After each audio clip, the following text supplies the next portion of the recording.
California, California, here we we come. go. Right Back back where where we we started started from. from. California. California. Ding, ding, ding, ding, ding, ding. Yeah, we are here. It's happening. It's happening finally after months and A months and year. months. It feels A like a year. Okay.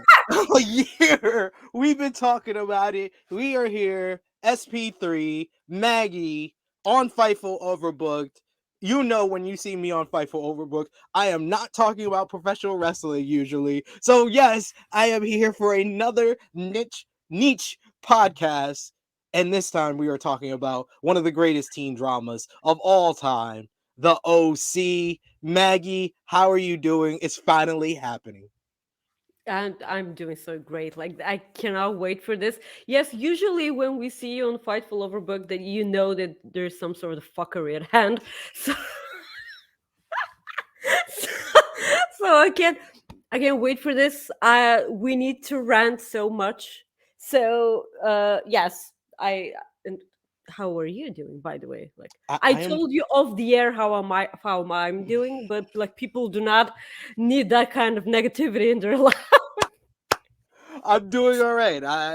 We messaged each other this morning. She asked me why I'm up so early, and I'm Always. like, yes, You're I'm always always up. up at 6 a.m. and I'm like, oh yeah, sure. Like he has a kid.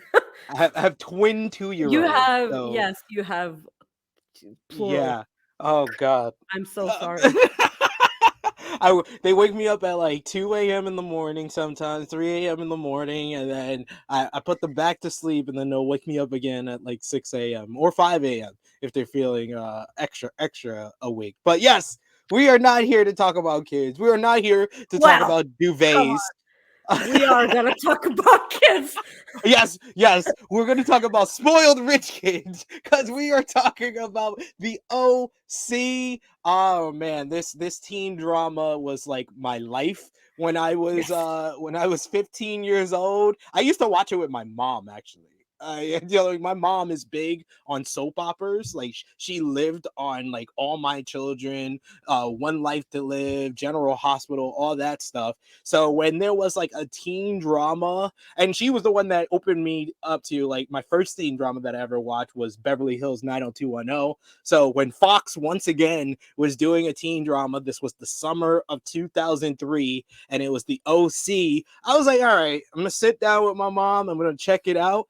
And from the first episode, I was automatically hooked. I was like, this is interesting. It's a fish out of water concept about a kid, Ryan Atwood, who gets in trouble with his older brother. They steal a car, they get arrested, and then the greatest Jewish lawyer in the game, Sandy Cohen, he decides that he's gonna help Ryan get out of a bind because he's a young kid, get out of this whole bind, and he's gonna offer him a place to stay because Ryan is from a broken home with a mother who's a drunk, with a stepfather who's abusive, and the only person he has to call, he can't, none of his friends want to pick up for him. One friend that he didn't call, and we'll get to that, she's on our character tier list, but he calls his lawyer Sandy Cohen, and he takes him to Newport Beach, the OC. That's kind of just the synopsis of how we start things here. But Maggie, tell us how you discovered this teen drama greatness. Well, first of all, I was happy to hear that you like, and you both you and Jeremy like the OC, because no boys and men would say that they love the OC because No. it's a chick thing.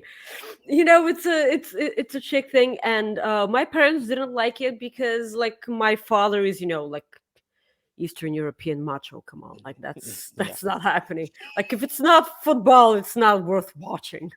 And my mom loves soap operas, but like she watches Indian soap operas,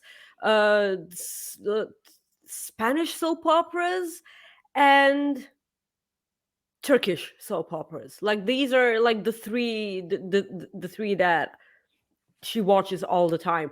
I started watching it because I saw a glimpse of it on one of our, national TV's channels, and I'm like, wait, who is this? And I saw Ryan, because like you start watching for Ryan, but you stay for Seth.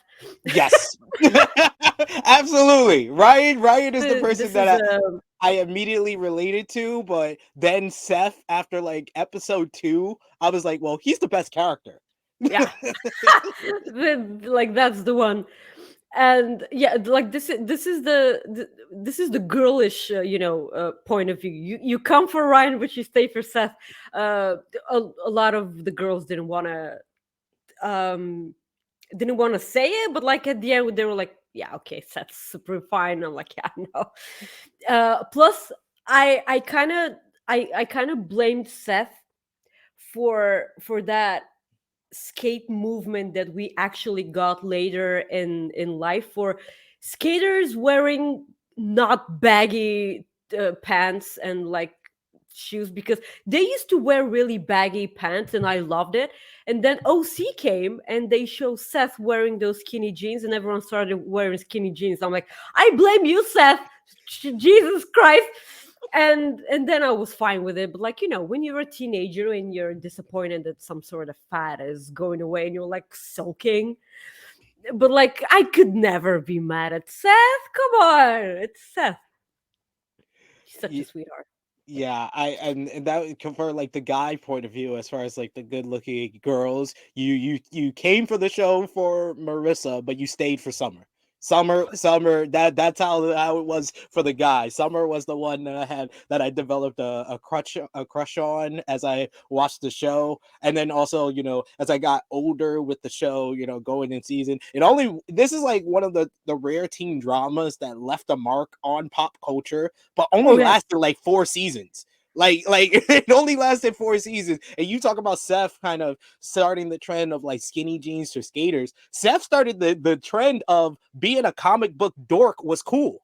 Like Yeah. he made Yes. it cool to be a comic book dork, and then all the other shows kind of took off from that and had their dorky characters that were cool in a way. I feel like if it wasn't for Seth Cohen, we would have never got Big Bang Theory and all this other dork type sitcoms that came after it. A lot of Americans hate the Big Bang Theory, and I have no idea why. I'm not a big fan of Bang Theory myself. I haven't really invested time into watching it, but I don't hate it. It's not the best, but like I'm a huge I love Kaylee Cuoco. I love her so much. She's like such an idol, and I went blonde because of her, by the way. Like everything on her at all times, and I I don't mind it. But like, oh, you watch Big Bang Theory, barf, and I'm like, okay, like calm down, Relax. relax. Well, I think that this is gonna be more than just this podcast. We might have to do like break it down where we can go more into like the seasons and stuff. But for this first one, we are gonna do a character tier list. If you've seen me over on Degrassi Dudes with Steven Jensen, we've done character tier lists for Degrassi. We've done couple tier lists for Degrassi. We've done tier lists for Nickelodeon shows as well. So now we are bringing the character tier list here to We this did South Park podcast. too, and I'm Yes, mad about that. South Park. Yes, almost forgot about that. Hey, man, Cartman's the goat. That's all that Oh matters. yes. Everything else after that, it doesn't really matter as long as we know You put Cartman's the goat. I'm so mad at you guys for putting Bebe in. It's such a lower tier. Like her boobs destroyed the world, and you didn't acknowledge that. Bye. Bye bye, bye bye. Yes, And absolutely. you guys all are also wrestling, fans. How can you not put the Bebe?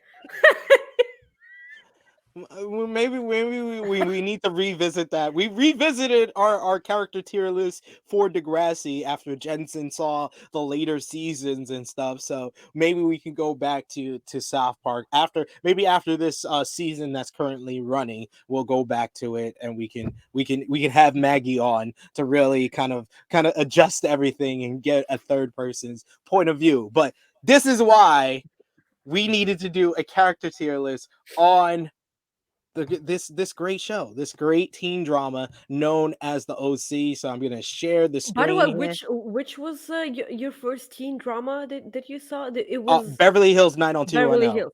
Okay, so for me, it was Sweet Valley High and Breaker High. Sweet Valley High. I remember that.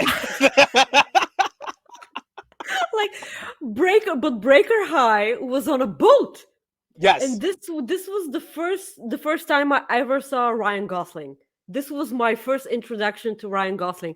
The show came on at Fox Kids. I want to say it was before it became Jetix. Yeah. Yeah, I love that show so much, and I'm like, oh, Ryan! I was so in love with Ryan Gosling. I swear to God, he was so great. So yeah, Breaker High was right up there. So come People don't on, let's do it. realize Ryan Gosling used to be on a lot of these teen dramas before he Yeah, became a star. yeah. Look at him now, Jesus. Okay. Wow, wow, ladies and gentlemen, we're already starting off. We're already starting off hot.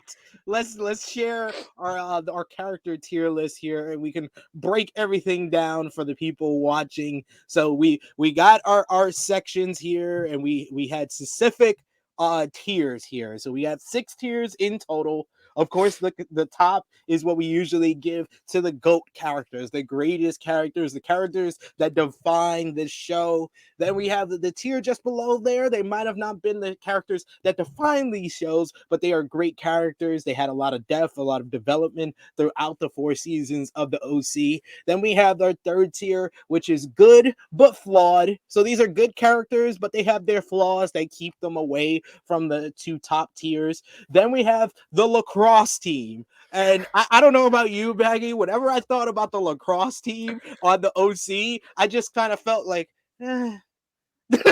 Yeah. Mm-hmm. That's kind of like another word for meh. Um, Yeah.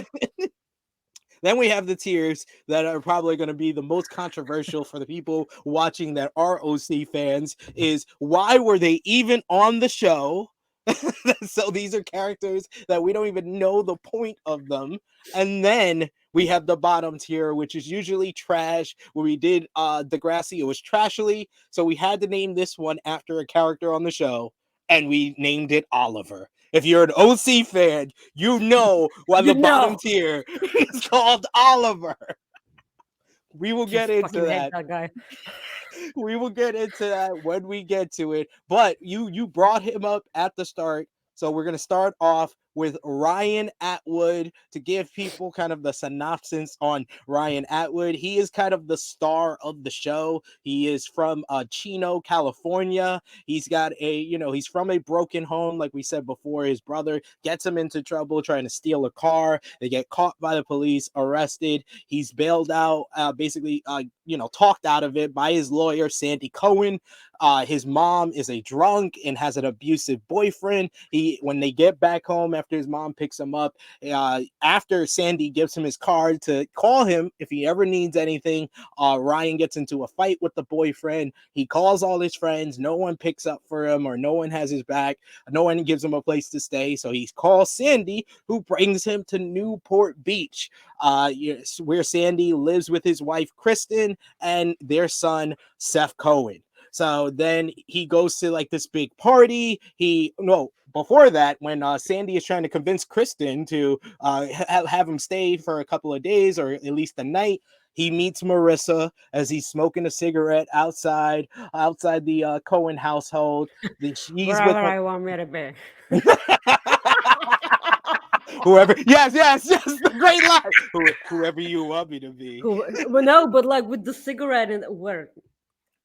Whoever you want me to be. She says, "Who are you?" He goes, "Whoever you want me to be." But And like, she was, do you remember? Like you 100%. You have to have seen that in the early stages of the series.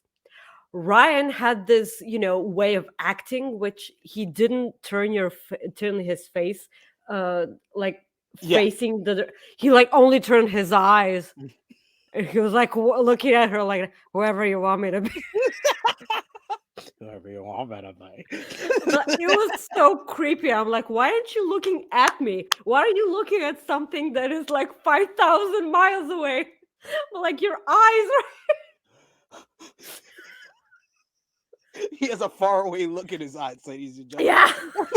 Jeez. so so so Ryan basically this starts his love story with Marissa, and he stays with the Cohen house. He gets in a fight at like the very first party he goes invited to, where he gets in a fight with Marissa's boyfriend Luke. He says, "Welcome to OC, Sure. bitch." Bitch. um I'm a gangster. I'm from Newport Beach. We out in these streets. Him and Seth get into that fight after Seth miscommunicates that Summer, who is his big crush at the time, develops a crush on Ryan at first, but then they eventually get together, but we'll get to that in a little bit. But Ryan's whole thing in the first season is him just being a fish out of water in Newport Beach, getting used to it. He eventually gets into a relationship with Marissa, which causes its own trouble because Marissa's going through her whole thing with her family breaking apart. We'll get to that when we get to Marissa, trust me. Then Ryan gets into an encounter with Oliver, who becomes like this crazy person that that Marissa meets at her therapy issues. He's the only one that sees that Oliver has issues, and maybe we shouldn't be close to Oliver. No one wants to listen to him until it's too late, and Oliver holds Marissa hostage. But this basically ends the first run of Ryan and Marissa. Then we're introduced to his ex-girlfriend, Teresa. We first see her on Thanksgiving when Ryan has to basically steal a car for his brother who's in jail still. And we Sure. find out that he never told her that he was leaving to go to Newport Beach. So then she comes back after he breaks up with Marissa. He eventually sleeps with Teresa and gets her pregnant.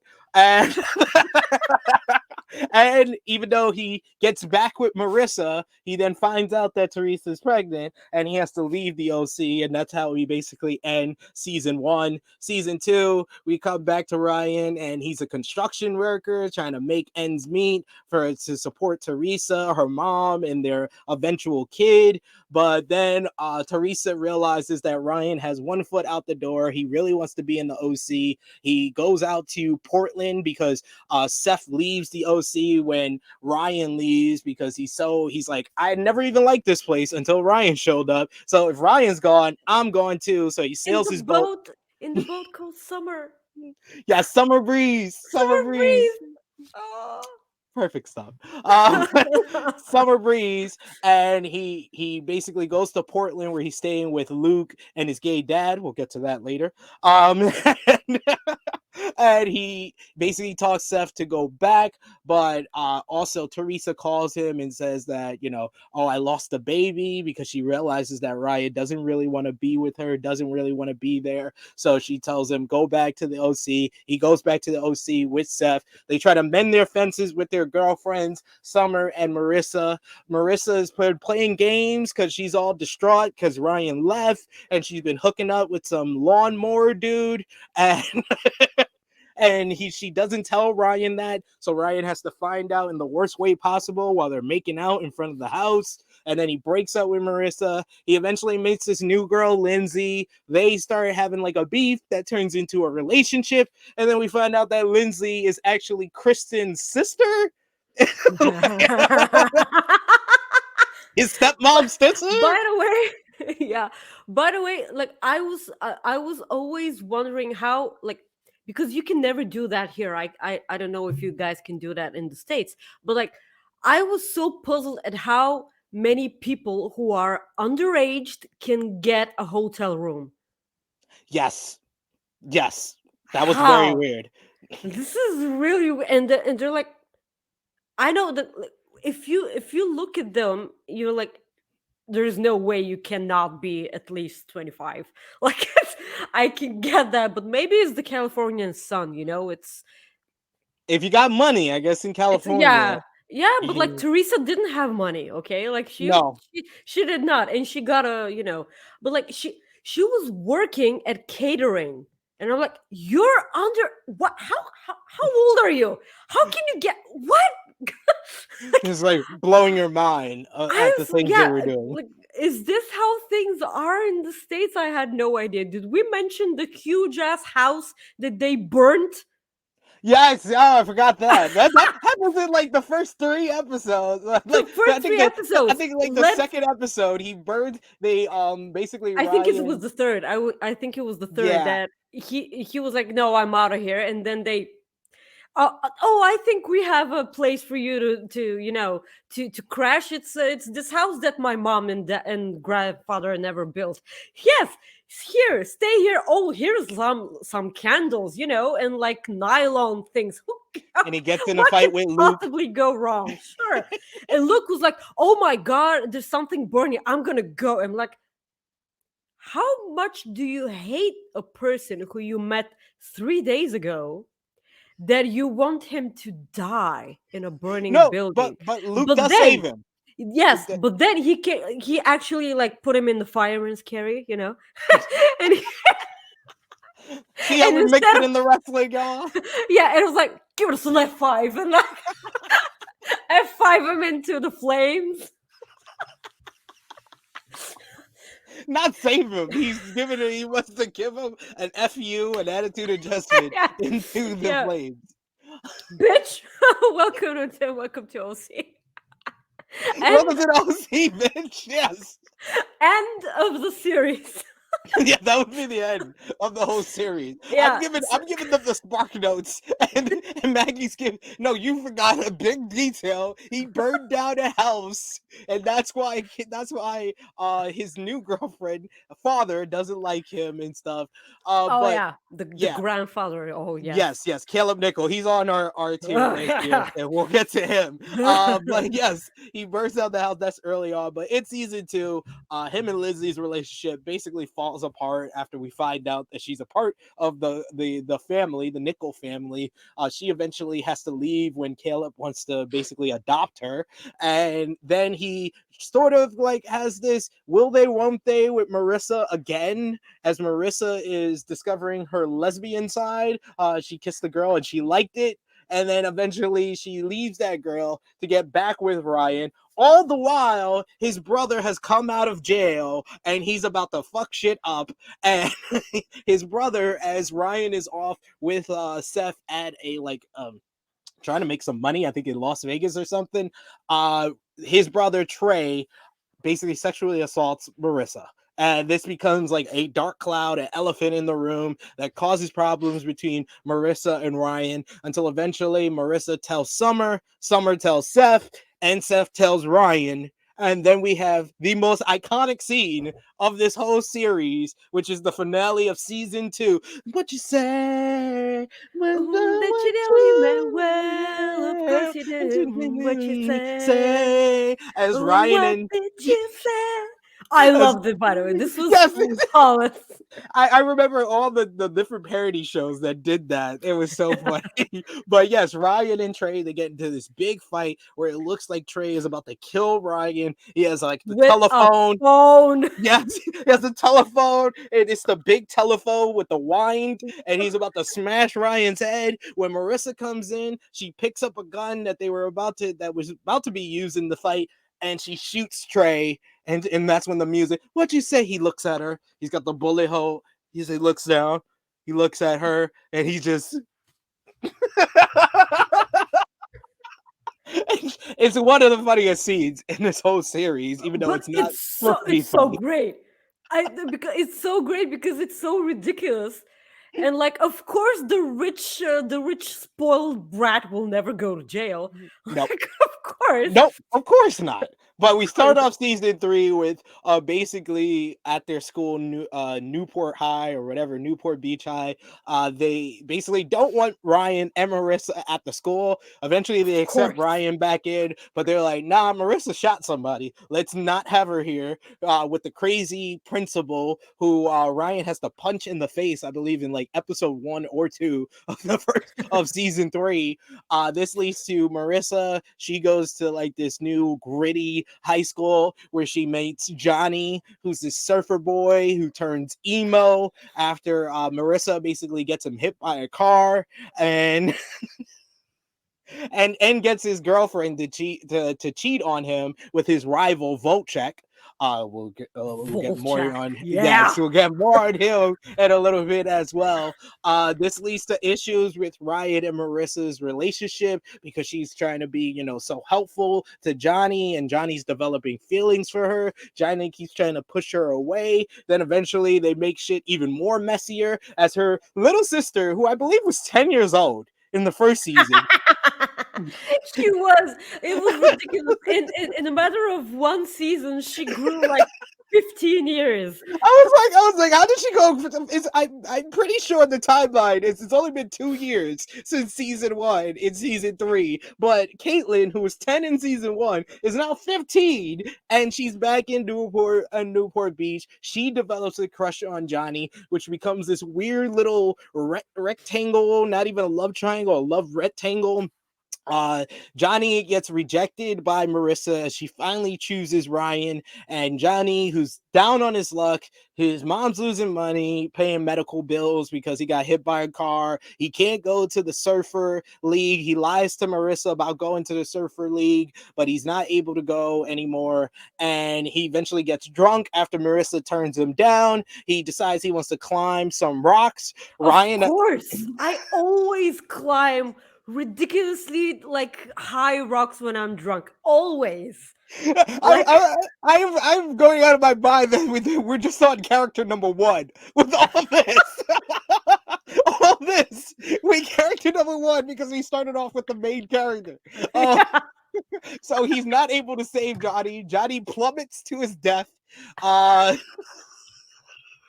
After Johnny plummets to his death, Marissa and Ryan, they break up. They're no longer with each other. Of Ryan course. then Ryan then tries to hook up with Johnny's cousin, who's here to try to help, the family pack up and grieve from losing Johnny. She's also an ex of Volchek, who is the guy that Johnny's girlfriend cheated on. Volchek now has a crush on Marissa, and Marissa, because she's so He's too good. damaged. He's too good to admit that to himself, by the way. He's all cocky. Yes. And then Volchek and Marissa get together. Ryan gets together with Johnny's cousin. Then she leaves because she realizes that he's got too many things going on. Ryan's always going through shit. So then By the way, Ryan tried to help her. You know, he went all like construction worker on yes. her.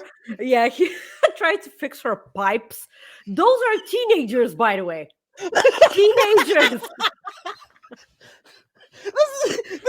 He literally starts off the show at 15. We're not even at 18 years old yet. And We're he's only at trying to fix her 17. pipes. I was like, come on. And he was like, oh yeah, sure, I can break down a wall. And I'm like, you're 16. He goes all Chris Jericho on her, break the walls down, break down a wall. Finally, this all culminates with the prom where Volchek cheats on Marissa at the prom, Sure. and Ryan has to come to her rescue. At this time, Ryan also discovers that Teresa did have the kid, and then Teresa tells him, "No, it's not your kid. It's my ex-boyfriend that beat you up one time at a party. It's actually his, but he doesn't want to be involved in the kid's life." It looks like they're about to get back together, but Teresa can tell he still has feelings for Marissa. Then he gets into this whole thing with Volchek where he has to do work for Volchek. Then Volchek is like still has a thing for Marissa. They graduate. Marissa's about to go off to her criminal daddy who's on a boat somewhere. Uh and he's going Criminal daddy. criminal daddy, and he's driving her to the airport when Volchek comes and runs them off the road, and Marissa dies in Ryan's arms. In her, like, you. Why are we laughing at that? Because no, this scene, like the ending of season 3.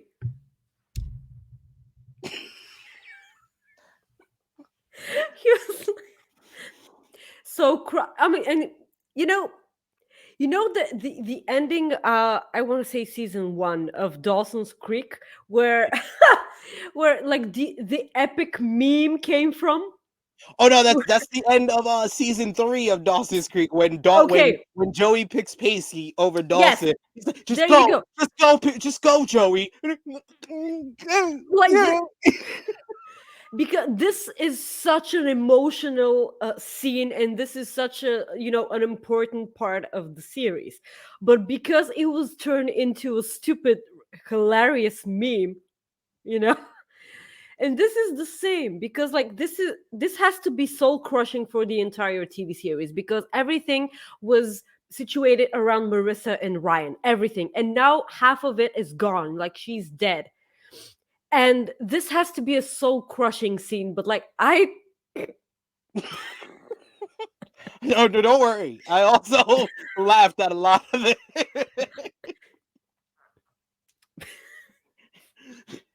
And the symmetry of it is it's a callback to the first half of season 1 when Marissa when she was gets passed out when she gets a in drug overdose in Tijuana, and Ryan has to Tijuana. carry her out of the aisleway when she's passed out in the highway. So it's similar to that scene where he has to take her out of the car, and he's like Marissa, and she's like, Ryan, oh, Please give me attention. But yeah, like you said, you kind of put it perfectly. The whole series kind of falls apart after Marissa dies in season 3. So we Yes, come back to yes. season 4, and Ryan is an Which MMA fighter. What yes, is like this had okay, this was like season 5 of The Fringe. We didn't ask for this. We did not ask for this. We didn't ask for the stupid bitch that was supposed to be a heel character against Marissa to become a sweetheart and actually become like part of Ryan's life. We did not. She was even fine. though I will say I kind of like that relationship more than Yes, Ryan and Marissa.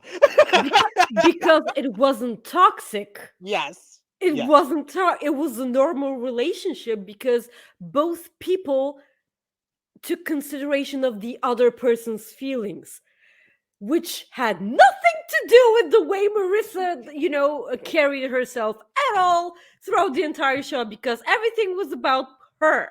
Yes. Everything. Even when she did something for other people, it was still about her. Continue.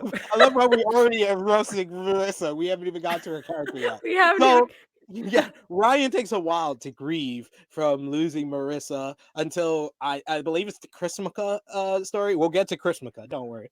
Chrismica episode of season 4 where him and Taylor fall off a ladder and are unconscious, and they live in a world if Ryan never went to Newport, and you see how I love this episode, by the way. that is a great episode. It's the That was best a great episode of episode. season 4. It's the best Yes, episode of season 4. hands down.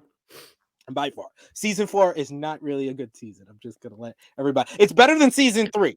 That's all I will say. But it's not a very good season. But It's a this is the weird season. it's very weird without Marissa.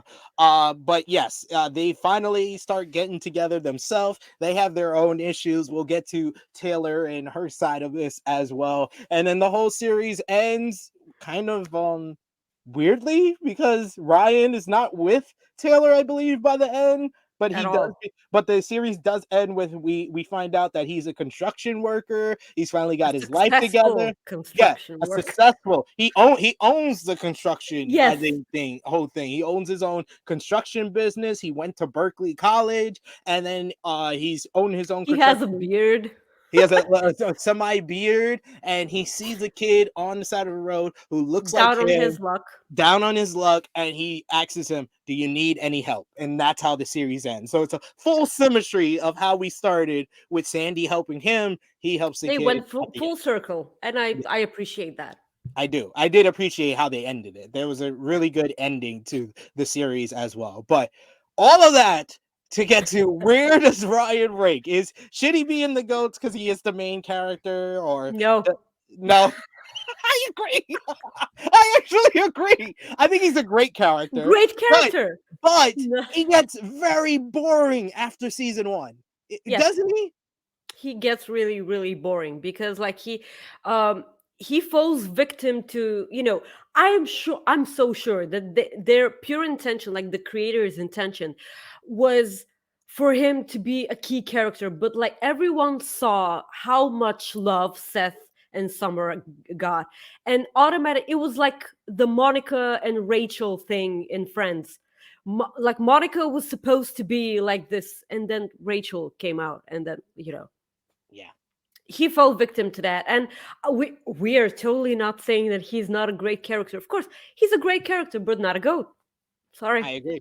I agree with you 100% because he just not as interesting. If you could tell from our synopsis of him, a lot of stuff is just him reacting to other people. That's what it comes down to. After season by one, by where it's by about looking him, it's just him by reacting looking to like others. that, he reacts like that. Like We do love you, Ben McKenzie. We're just talking about Ryan Atwood. Ryan Atwood. Gotham sucks, by the way. Hey, Gotham is good. I enjoyed the outrageousness of Gotham. That's our next tier list. We're gonna do Gotham next. Let's move on. Next up, we have Sandy Cohen. I think we both agree. Go. Goat. Go. Absolute goat. Okay, so first of all, none of the series would have happened if it wasn't for him. Exactly. First of all, and second of all, he is so cool. Like he is like he makes the dad jokes, Yes. but and everyone thinks that, oh my, no, like you're my dad.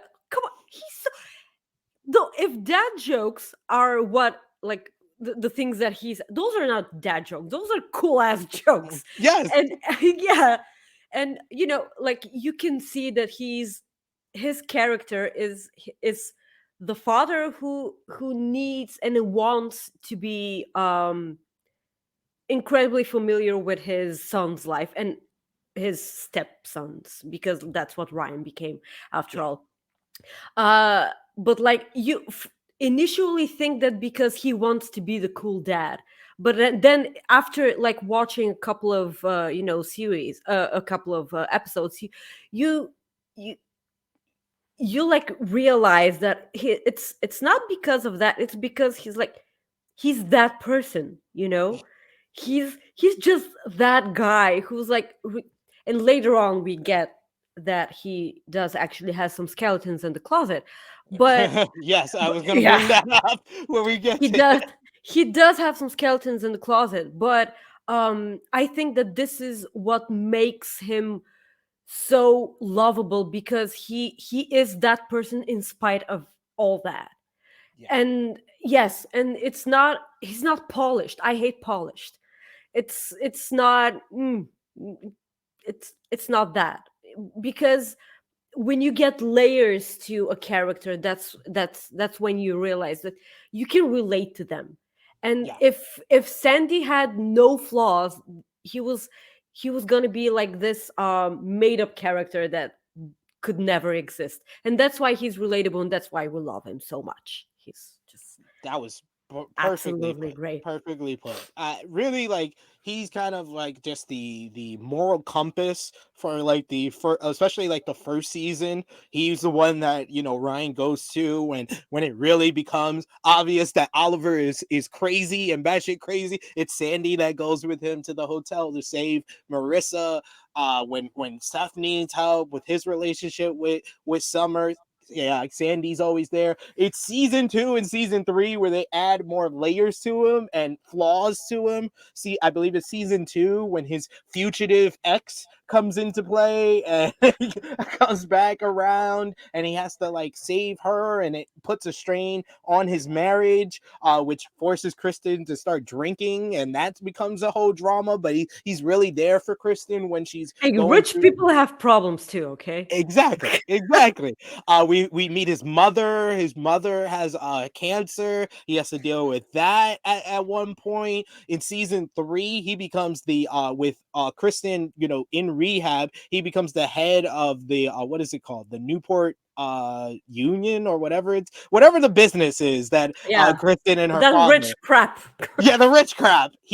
And then you see him start to develop into his stepfather. I mean, his father-in-law, Caleb Nickel, and he's like doing sneaky things to get this hospital open and stuff like that. But then season 4, they were like, okay, we're sorry about the last 2 seasons. We're just gonna make him the moral compass again. Don't worry, guys. And he eventually is the person who kind of leads the charge in getting them back to Berkeley, where him and Kristen first fell in love. So he has layers, he has flaws, but definitely I agree with Maggie. There would be no show if it wasn't for Sandy opening his home and his heart to Ryan and creating this whole series. By the way, I could never do that. Like, oh yes, like here's a random person who was in juvie. You come into my house, yes, please. Like, oh, I don't care that you're wearing a wife beater. I don't know. Like, you only own wife beaters. Yeah. And by the way, I so appreciate that the thing that his total job in those series, and I look up to this character so much because he made everyone, absolutely everyone, do the right thing in spite of the trouble they would get into. Yeah. And after everything cooled down, that you see that, of course, it sometimes it sucks doing the right thing, but like nothing, like the world will never end if I get punished for this. And after that happens, at least I'll have a clear conscience. He made everyone do the right thing. And I appreciate this so much because like it's weird to say this, but like because I saw this on a stupid show, a teenage show, I was like, I don't care. I'm gonna do the right thing even if I get in trouble for it. And I did get in trouble for some things, like because like I admitted I was responsible for some things, and they were like, yeah, okay, and it was never as bad as I thought it will be. Because this is basically like, I'm not saying that I burned down a house, and I didn't say that it was me, but like if you just you will never realize just how easy it is to do the right thing. Seriously, it's if you're not a sociopath, that is. So Yeah. always think to yourself, always think to yourself, what would Sandy do? If you learn anything from this podcast, what would Sandy Cohen do? That should be the lesson. Next we got Anna. She was really only in season 1. She's a comic book nerd, kind of like Seth, and they develop a whole relationship, but then it becomes a love triangle because, like we said, Seth has this long-term crush on Summer. He kind of plays games where he's trying to like go between the two of them. He dates both of them at one time. Eventually, he chooses Anna over Summer because she goes to see him on New Year's, and they kiss at the count, the midnight count. And they have their own relationship, but she can see that he really still has feelings for Summer, and they break up. She eventually moves back to Pittsburgh. Seth is a little bit hurt by that, but they eventually meet again in season 3 when they both decide they want to go to Brown University, and Seth messed up his whole Brown interview, so Anna has to help him out with getting back into Brown, getting a meeting with the dean, and then eventually he's not able to smooth things over there, so she gets him into like this artist school that's nearby in Providence so he could stay close to Summer. So she's always been a good friend, always been great. I don't think she is in the GOATs, but I would say she's either between good character or good but flawed. I see no flaws in her whatsoever. So we're going with great. I loved Anna so much, and I was kind of, when I started the series, I was kind of rooting for Seth and her because like she got Seth a lot, and afterwards we see her in one episode where like they visited college sites and Brown. Brown, and and she had the long hair, and I was like, girl, cut that hair right now.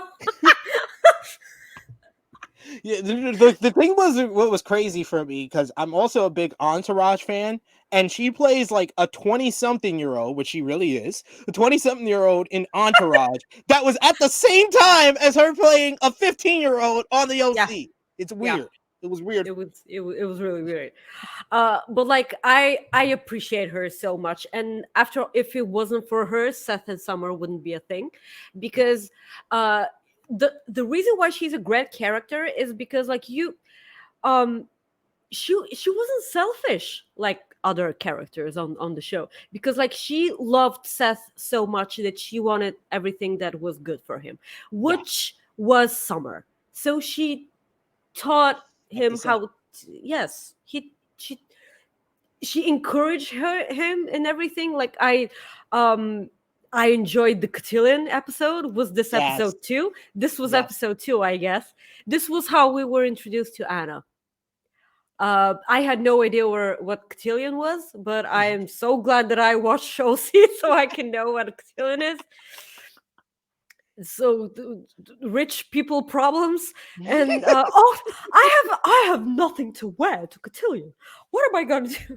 What am I gonna do? I have Oh, my nothing to wear the stars! cotillion. Oh. Oh, oh, Oh. Now, let's go to who I think is one of the best two villains we got coming oh up yes, here. oh First, yes. first, it is Caleb Nickel, who is the father Ugh, of fuck Kristen, you. the grandfather of Seth, and the father-in-law of Sandy. We really start to like really get to know him after, because we find out that he's the boss of Kristen, and he's upset about the whole burning of the house in the first couple of episodes. He hates Uh, Ryan yeah, he hates so much. Ryan. He hates the fact that they opened their home to Ryan. They took in a stray, even though he does It's say that this reminds him of Kristen's mom, her doing that. He was like, your mom would do something crazy yes, but like at the end of the day, you realize that he didn't like Ryan because he didn't come from a rich family. Like yeah, that's the thing. yeah, I exactly. love I love he him so he much. eventually Oh, gets great. with Julie, which is like the power Julie villain Cooper couple. Nickel. Yes, Julie Julie Cooper Cooper Nickel. Nickel. They get in a relationship, then he like is not good to her, so she eventually starts hooking up with Luke, but then eventually comes back to her, and yes, we're gonna get to that because she's next. And then they get married. We start off season 2. They're in a whole new big house with Marissa leaving with them. He of course we find out his his bastard child of Lindsay in season 2 as well. That he cheated on Kristen's mom, which all of that between Sandy with his ex, Caleb with the bastard child, and then Kristen has her own drama, leads to her having a drinking problem. But really the catalyst which goes the drinking problem overboard is when Caleb has a heart attack at the end of season 2, and Into he the died. pool. Yeah, into the pool, even though Julie was about to kill him by giving him some pills in his drink. Kiki. Kiki, yeah, Kiki and Juju. He is like, for me, Caleb is the definition of good but flawed. He's a very good character, Oh but he is yes, so yes. flawed. He is so flawed. He's incredibly flawed, but he was exactly the villain, the heel that the series needed a lot. So he made it excellent for us to hate him, and this Yeah, is what makes him an excellent villain. um I did kind of develop a sympathy for him at one point, because like you do realize that everything that he does for the good of the family. It's the whole Tyrion Lannister, from yeah. Game of Thrones. He does everything for the family and he gives zero craps. But he's just, if someone burned down my house, I would be extremely pissed off myself, and I would not forgive that easy. He did, like Ryan kind of did grow on him a little A bit, but little not. bit when in the Uh, relationship with Lindsay. Yeah, yeah. yes, When they had the pool matchup, you remember they that had a pool episode? match. Yeah, Yes, they played pool, which was such a cringe like thing to see, because that neither of them were playing. Neither. nope. And he was, and this is what bugs me every time someone plays pool in a movie or TV series, you can always tell if like they have any pool knowledge at all, because like uh corner pocket, and it's like right there, like this is not even hard, like Make it difficult. Make them make it actually. difficult. And I'm like, corner pocket, and he was like, and Ryan was like, corner pocket. Because Not gonna look toward the gamma corner target. Um, Perfect.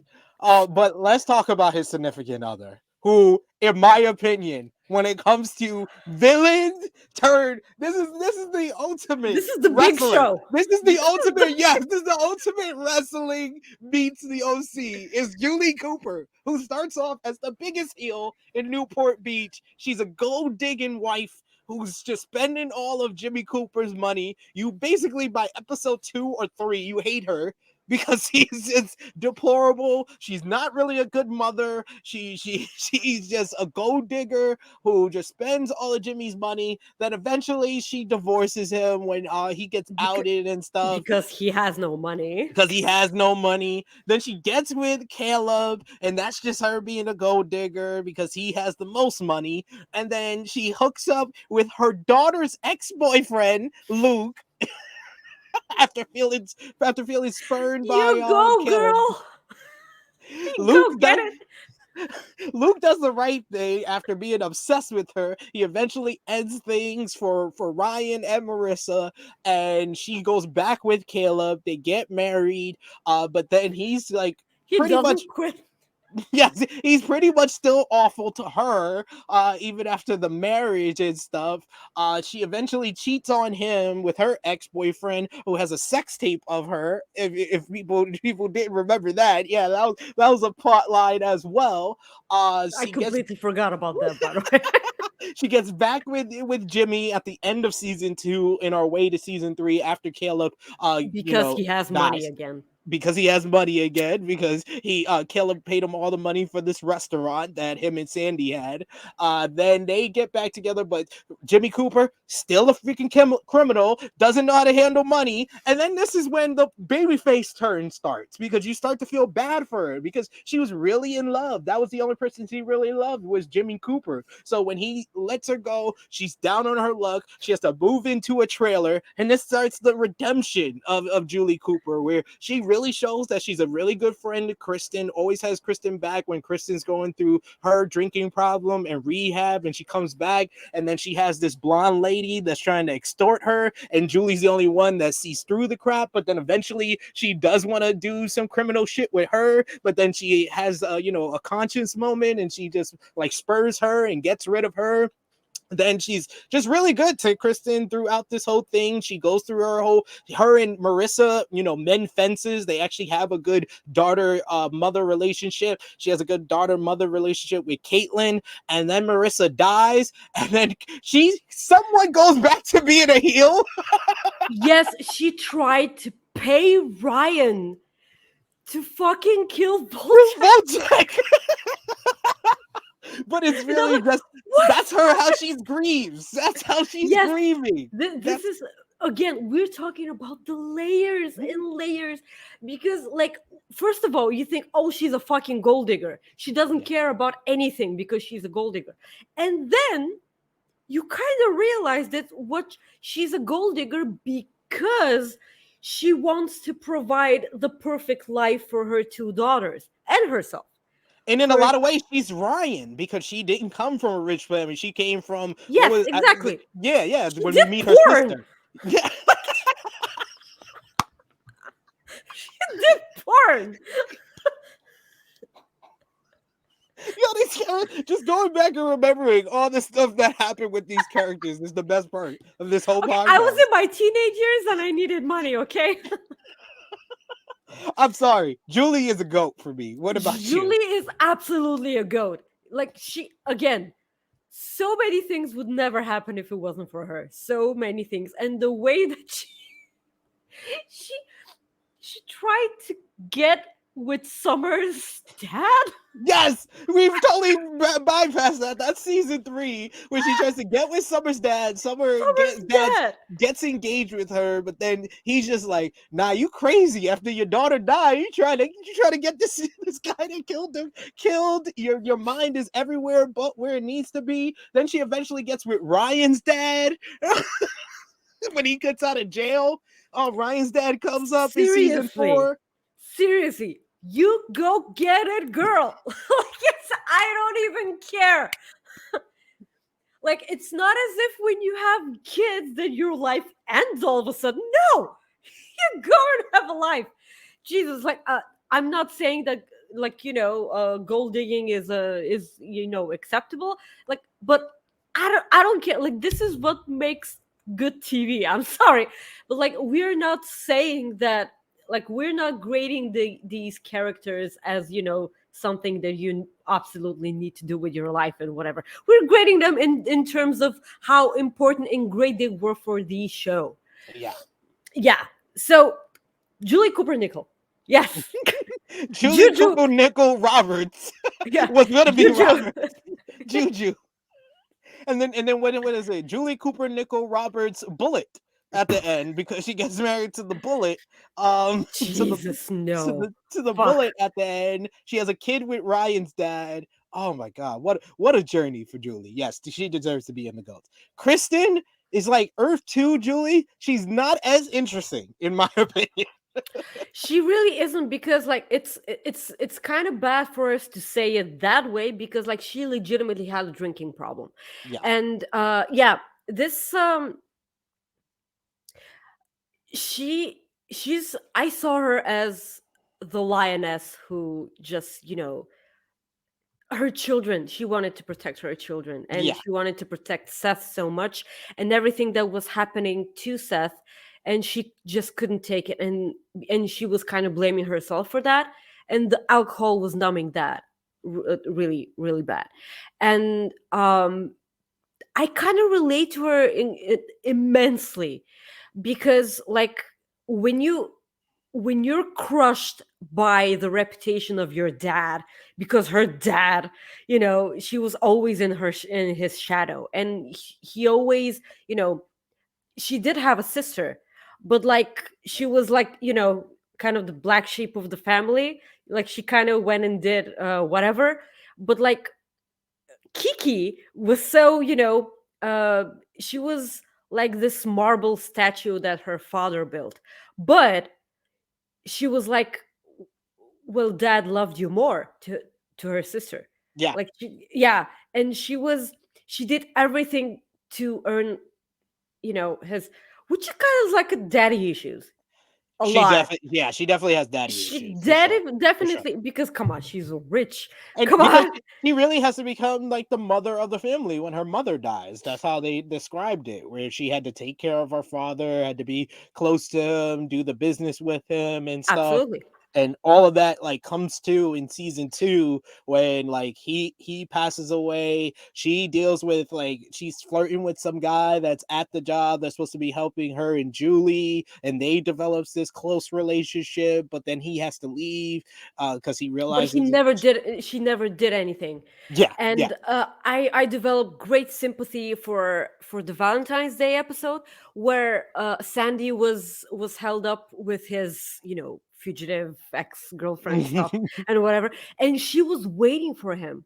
And Yeah. I loved that scene, by the way, because he got home, and she just got up from the table, and you thought that they were going to embrace, but she just Walked closed the away. door. Yeah. She just closed the door, and then she started drinking. I think that this was a great scene. She's absolutely good but flawed in my I in agree. my eyes. I Good but agree. flawed, right next to her dad. Like, Exactly. Exactly. right next to her dad. Right next to your dad. You got them daddy issues. That makes you Yes, flawed. of course. But the thing that always got to me was that she was so afraid to take Ryan in, because she was afraid for her son. Yeah. and then she couldn't let him go because like She every was huge. mother, She reacted the biggest when he leaves at season 1. Like she cries and yes, stuff. She needs to be held by Sandy when he leaves and stuff. So yeah, that absolutely, was a she big scene. becomes the pure mother because that's the mother instinct in her. She like develops a, she's My favorite scene is her and Ryan's mom when she eventually agrees absolutely, to have him absolutely, stay with the family. I think that's like episode 5 when the mother this was so great. when Ryan's mom is like, no, you're the real mom that he needs. I can't do it. I can't do it. I see how you are with your kids. I see how my kid looks at you. Like Yeah, you need to be there for him. And yeah, she tells and the family, we're gonna keep mhm, him. I really enjoyed her with Ryan's real mom because like she um you can see like the protectiveness that it is in her, and she's like, oh no, I'm you can see it inside of her that she wants to take Ryan away from her because Yeah. she so thinks that that Ryan deserves better after only a couple of episodes, and that's the mother instinct. But like you can see that um when you have that poison in you, that with the drinking and everything, even that can never beat the mother in you. That's why, as I said, being a parent for me is the hardest thing in the world. So that's so right? Being up at I 3 know. a.m. Well, So yes, we're gonna go through these 3 very quickly. Luke, I'm gonna just put him in lacrosse since he's the of captain of the course, lacrosse team. of course he is. Luke starts off as Marissa's boyfriend. That we all Then hate it and yeah, we all everything. hated But him. we literally talked this in the DMs yesterday. Well, maybe not yesterday, but like the day before. Luke, the moment he started dating Marissa's mom, became one of the ghosts for me, and I was like, "Fucking No, it's when it's the first instinct that I was like, okay, he's actually good is when he saves Ryan from the burning house. And then yeah!" he eventually, cheats on Marissa and Tijuana. She finds out, then they break up, and then he's with Ryan on the lacrosse team, and that's why I'm like, okay, he's not really that bad of a guy. And then we find out his father's gay. He starts getting picked on, and him and Ryan have to beat up lacrosse team players, and that's when they team up together. I was like, oh, okay, he could be a part of the crew. He becomes a part of the friendship group. He's the only other one besides Ryan that sees Who through believes Oliver. Yeah, Oliver? Yes. yes, he sees through the whole Oliver charade. Then he gets with Julie. That causes its own problems with Marissa. That's when she runs off to Chino. Then he breaks up with her. He says it right when Marissa's in the bathroom. Stupid. Right? Why you ain't make sure no one else is in the room with you and Ryan? Come on. He eventually leaves. Then we get he's there for Seth when Seth leaves Newport. He has him stay with him and his dad in Portland, and that's when that's the final time we see of Luke. But Luke is the captain of the lacrosse team. If we had longer with him, I think he would be in the top 3 tiers. But it's only really one season that we have. Yeah, but like he's like the jock that gets on board about doing whatever. Like Yeah, because he's always, when he becomes like one of the good guys, they were like, "Well, I think that so and so is not doing it. Let's go." And he was like, he's like that guy. he's like, I'm with it. I'm with it. Then we got Mr. Roberts, Dr. Roberts, Summers dad. I mean, I'm just gonna put him here. I don't know Yes, about thank you. you. Why Yes, was he thank you. even on the show? We should have never saw him. We should have never Yeah. saw him. Should have just been talked about, but never seen. It was kind of, yeah, because like we got that with his with Summer's mom, like Yeah, her stepmom, because like we the only thing that we knew about her was that she took a lot of pills. Like this Summer was like, "What? Well, my stepmom," and she was like, "Need." She always took that medication and that medication. I'm like, "Wow, okay." I'm like, yeah, because it's her medication that Marissa steals in Tijuana. Absolutely. yeah, absolutely. And She then, of course, it is the bottom of the barrel, Oliver. Oliver deserves to be in Oliver, the bottom tier. He is the friend of Marissa. She meets in therapy after Ryan, sees during Christmaka that she's going through a lot of problems. She's developed a drinking problem. She needs to see a therapist due to her, her parents breaking up and a lot of the, the stuff with Luke and all that stuff. So he tells her to go to therapy. She meets Oliver. Oliver tries to get her to kiss him on New On Year's New when she's Year's. still with Ryan. So Ryan has to do the quick. How did Ryan get through California No, traffic to no. get to the hotel in time? That episode still blows my mind when I Like rewatched it. I was like, what are Californian we doing? traffic. I know. I happen to know that Californian traffic is ass. Imagine Californian traffic in on New Year's. Like this is ridiculous. And he's like, so, and I'm like, yeah, okay. Like, oh, this is how it's fan. It's fiction, okay? Like It is that's how fiction. you know it's fiction. It's okay. I hated Oliver and everything that happened with the characters all around Oliver because um I have a psychology degree, okay? And it's not because of that I hate him so much. But it's also not, when you're a fan of a show and you're like, how can they not see through him? It's not that. Yeah. It's not that because the way he reacts is obviously manipulative. It's so, but like when you get when we're familiarized with all the characters, like especially Marissa, you get to see that Marissa is such a strong character in her own mind that if we are her, there is no way that she could fall for that. In psychology terms, in her character Yeah. works, there is no way she could do that. But because like she has no father issues, because like she's not that person. She loves her father, and she's not, oh, my dad ran out of money, and that's why me and her mother and my mom had to live in a trailer. She's not that character. No. She's not that. She doesn't have issues with her father. She But she defends him. does. She Yeah, defends him. yeah, exactly. It's That's the thing that you see in our other relationships, and kind of in a way why she got with Ryan is that she feels like she can fix these people. Yeah, of course. Yeah, Yeah, that's her thing. but like her relationship with Ryan was the thing that he didn't allow her. And this was the thing that made her sink her teeth into him even much more. Whilst Oliver was the one who did the clinging. And Yeah. this was the thing that should have thrown Marissa off, because she never wanted the whiny and the, she didn't want that kind of, a person to take care of. She liked Luke, who was a bad boy. She loved Ryan. He was wearing a wife beater, come on. Why did she like Oliver? And I know that she didn't like him romantically, but like as a friend.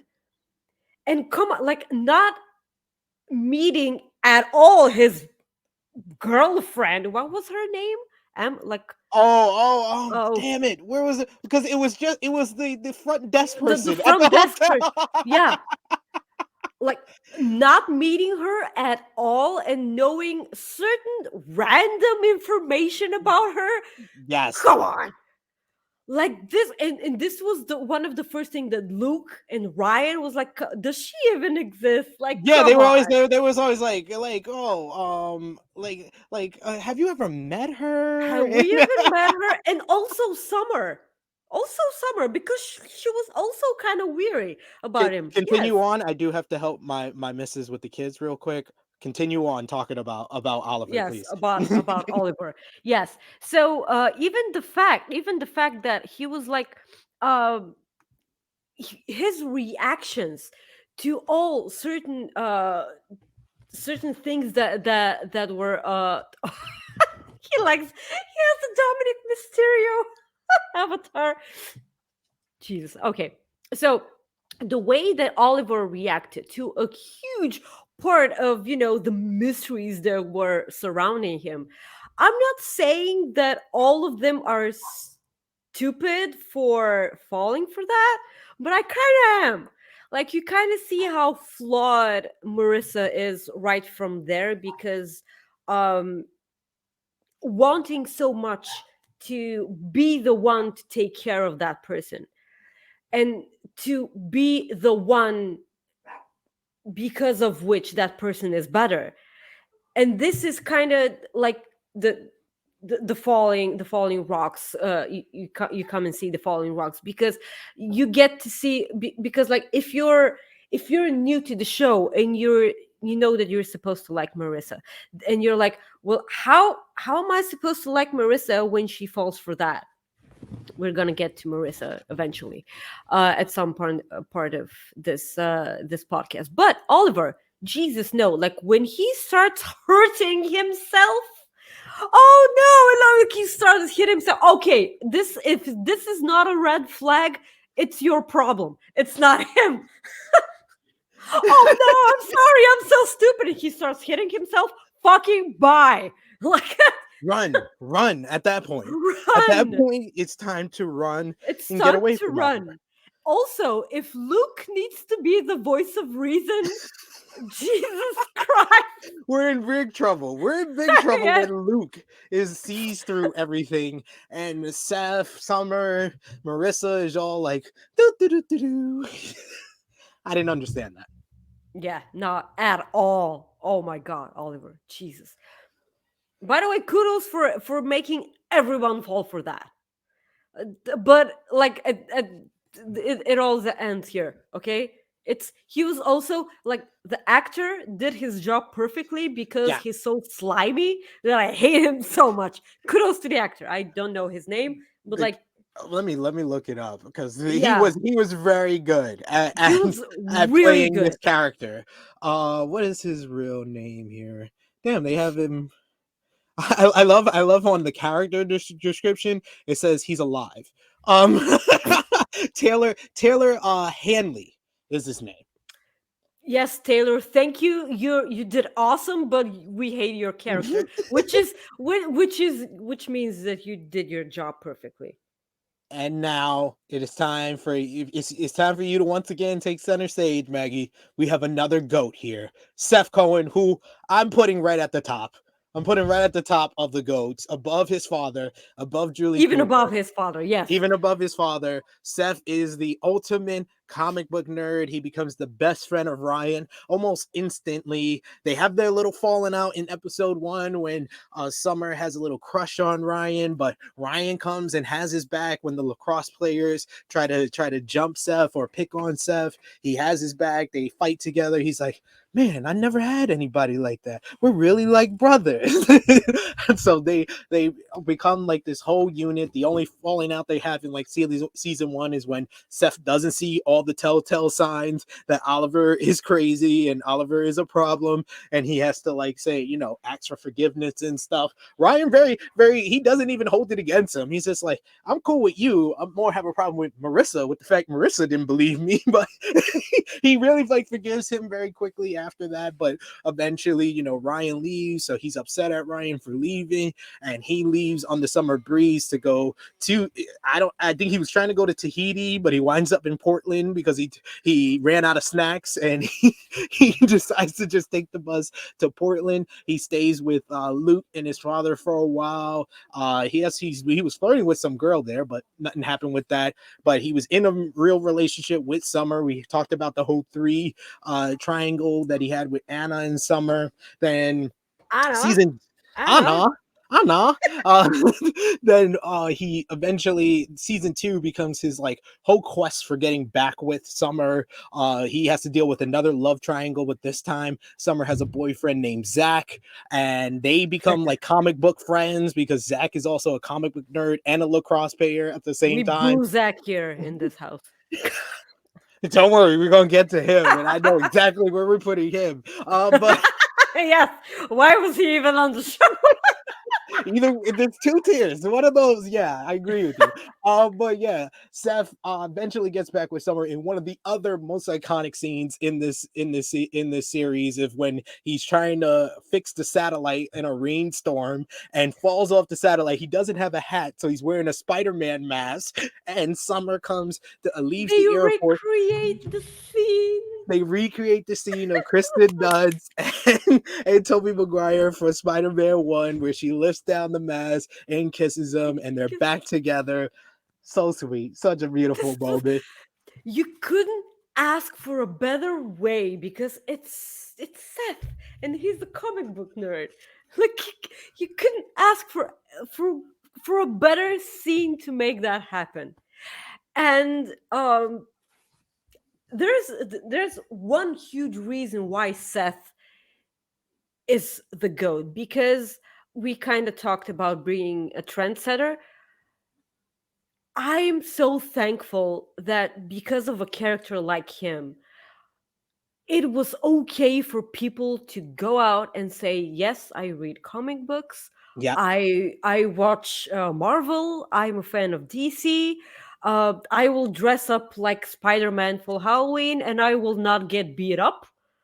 This I enjoy this so, and thank you, Seth, because of course people can do whatever the hell they want, and like you can see how at the beginning of the show people were bullying him because Yeah. this is what the perception of this kind of person was around the world. And as the show progressed, we as viewers and as people progress with him. Yeah, and it And was it was because they started having the other characters embrace it. Like Ryan starts reading comic books, and then Luke starts playing video games with him. Marissa starts to like the same music as him, and Summer starts reading comic books and like the same music as him. Then Marissa says that she, with her ridiculous high heels and Gucci stuff, that she listens to punk, like she, and knows like punk bands. And I'm like, do you know? and then it's because of his music they have the whole bait shop where actual bands get to go and perform. And then we didn't even, after everything that we talked about with Ryan, like the reason we went in depth with Ryan is because it helped us out with not having to go long on all the other characters, because like I said, Ryan is just a reactor to a lot of the other major characters. But with Seth, he created a holiday. He is a Catholic Jewish kid, so he took the Judaism of his father Sandy Cohen with the Catholicism of his mom Kristen Nickel, put it together and created Chrismukkah. It is in fact a national holiday now for It is. kids that are It is. both Jewish and Catholic. He is the GOAT. And one more reason, last but definitely not least, everyone who can score Olivia Wilde is He's a GOAT. He's a GOAT. When he did in season 2, in between trying to get back to Summer, he gets with Olivia Wilde because she's just like, you're a nerd, yeah, you're annoying, but you're just so cute. You're so cute, so I yes. have to make out with you. Everyone who can hook with Olivia Wilde is a goat, except for Marissa. That's Yes, absolutely. Absolutely. And we're getting closer and closer to yes. Marissa. But yes, Seth is the GOAT of all GOATs when it comes to the OC.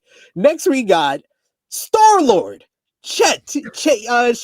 Was his name Shea in season 4? This is Summer's best friend, I guess, in college, and then he becomes her spirit animal at one point. She has like a spirit, like where she's the only one that could see him at one point. He's cool with Seth, but he eventually gets Summer kicked out of Brown because of all their like Yeah. activism and protest and stuff, because they sneak out the bunnies from the testing lab at Brown University. So This why is was a he even on the weird. show? Why was he on the show and not being a guardian in the galaxy? So this. In between his father disowning him and being abducted by by the aliens, he was in the OC as Che. Yes, like this was his, um, this was his backpacking through Eastern Europe stage when he finished high school. That killed me. Jesus. I Summer. explained it. Okay. You did. That's why I'm like, okay, I can move on now. Summer Roberts, GOAT for me. GOAT. I don't know about you. Right there next to Seth. Right Yes, there yes. next to She Seth. also goes above Sandy Cohen because man, I did not like her like the first episode or two. You And weren't then supposed to. no, you weren't supposed to because they wanted to give you the arc of how she eventually, like, it's when she starts to accept the fact that Seth is the real guy she's supposed to be with. Like, oh, like they really introduce her as like this ditzy girl who you think just like sleeps around and makes out with different guys or has a different crush every day. And then we find out like she never had a boyfriend really, and she had a whole bunch of guys that had crushes on her, but she never really was like Marissa, who always needed a guy. She was kind of on her own. She's also really smart. We didn't even know that she was really smart until a few Ridiculously seasons. smart. Yeah, and then she gets with Seth and their relationship. That's just that, like, if we ever did a couples of the OC, they are the goats. Automatically, Seth and Summer are the goats when it comes to couples. Yeah, Summer is probably the outside of Julie, probably the most developed character on the OC. Yes, and I would like to start with this. I wish I was a mermaid and was friends with all the fish, a shiny tail and seashells. That's would be my wish. Oh my god! Yes, you popped me for that because yes, that is the This was whole the reason. poem. That's This is the poem. the poem that Seth remembered that it really Word caught by her. word that really caught her, and this was where she kissed him and she walked away. Like Yeah, yeah. And then the whole thing with the kissing booth and like what yeah. and then they tried to completely retcon that in season 3 when they said Taylor really wrote the mermaid the mermaid poem. Yeah, Jesus. Yeah. But like this poem was so sweet because like do you if you watch the if we after you've watched the OC and like some time has passed and then you rewatch the OC, you're kind of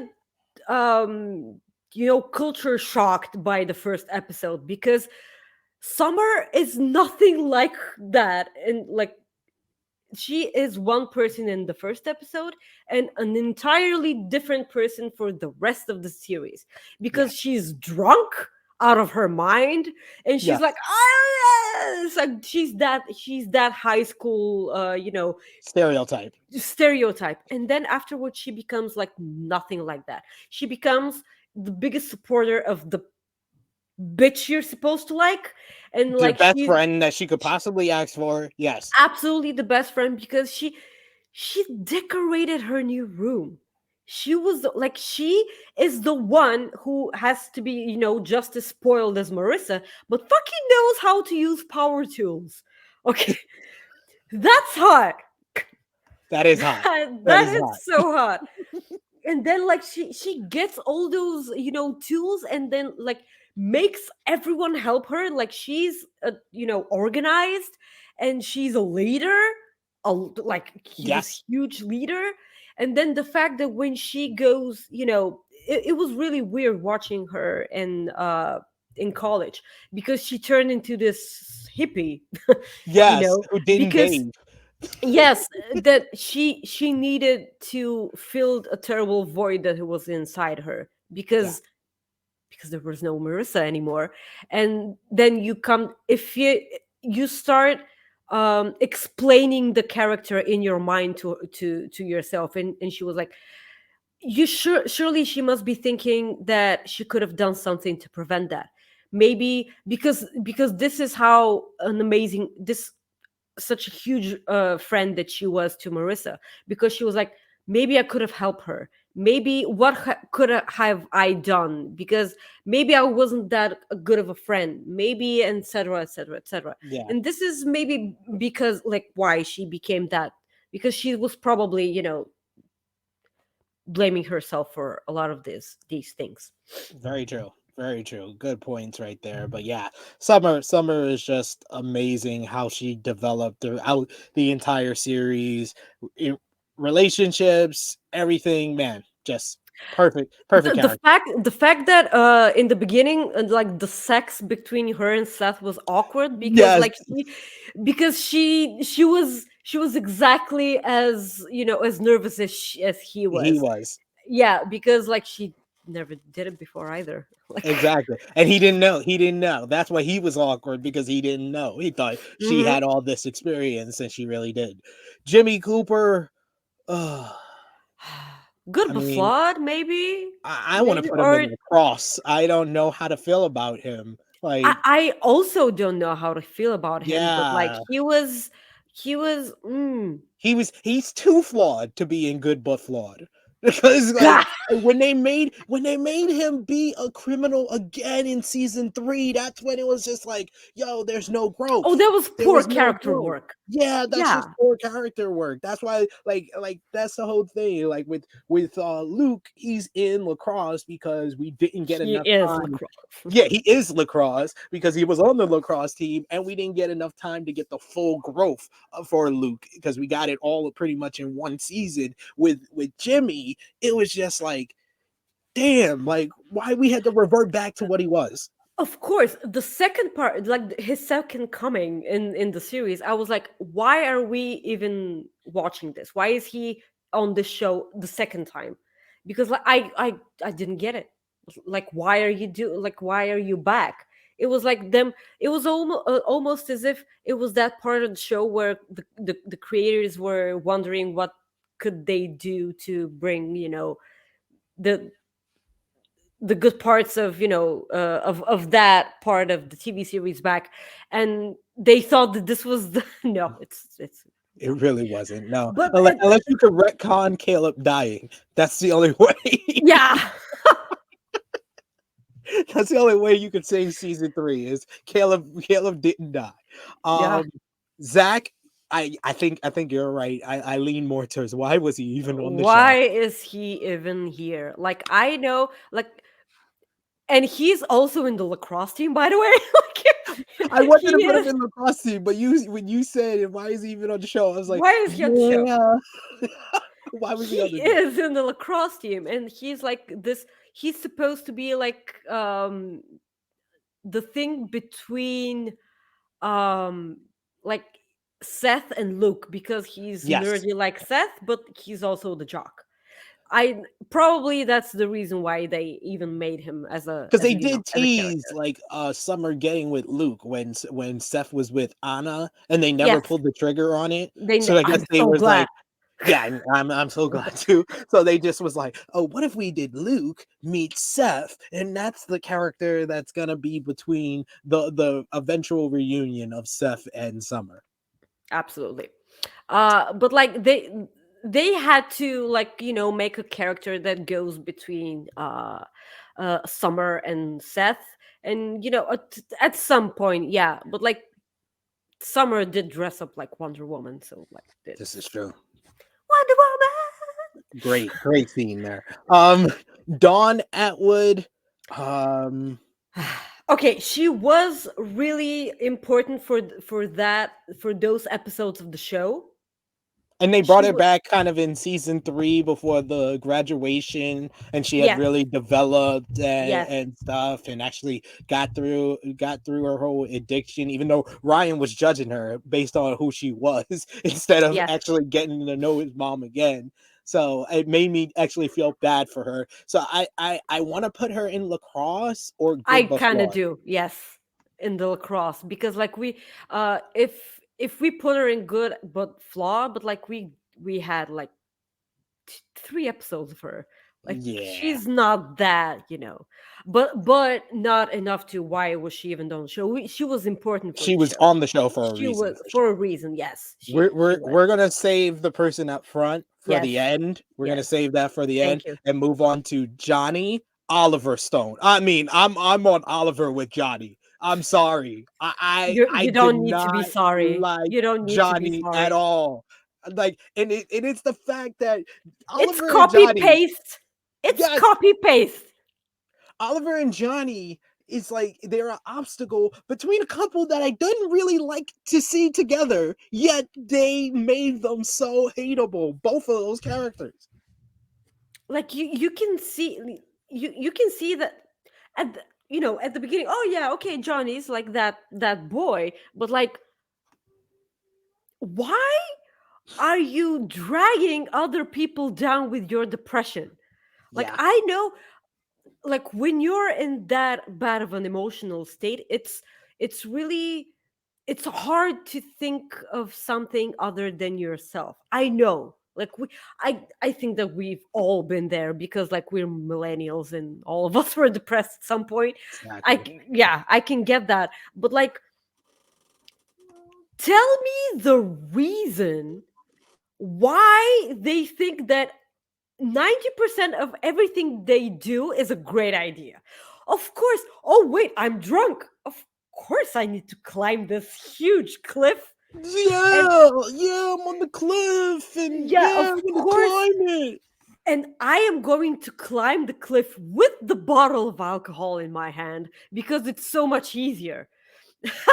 Also, I am going to stand right on the edge of the cliff Because I'm because so drunk, and I think this is a good idea. yes, this is such a, a great idea. I he was also kind of a jerk. I'm sorry, but Yes, like, yes, he was like, because you fall in love with another, which is a wonderful thing, by the way. When you fall in love with someone, doesn't mean that you have to be a total jerk to the rest of the people in your life. That's why I'm saying that he's kind of a jerk. And when he breaks his leg, because and of Marissa. because of Marissa, of course. Yeah. Um I know that this sucks, because like, his love for surfing is everything to him, and then he becomes like, it's like, I always forget the name of the character, which is really annoying because he's my favorite character of the show. In Bones, they have no, it wasn't Hawkins. Well, uh, have you watched Bones, like the TV No, series? Okay, no. like, there's this character. I love him, by the way, because he's the know-it-all, and he's absolutely great.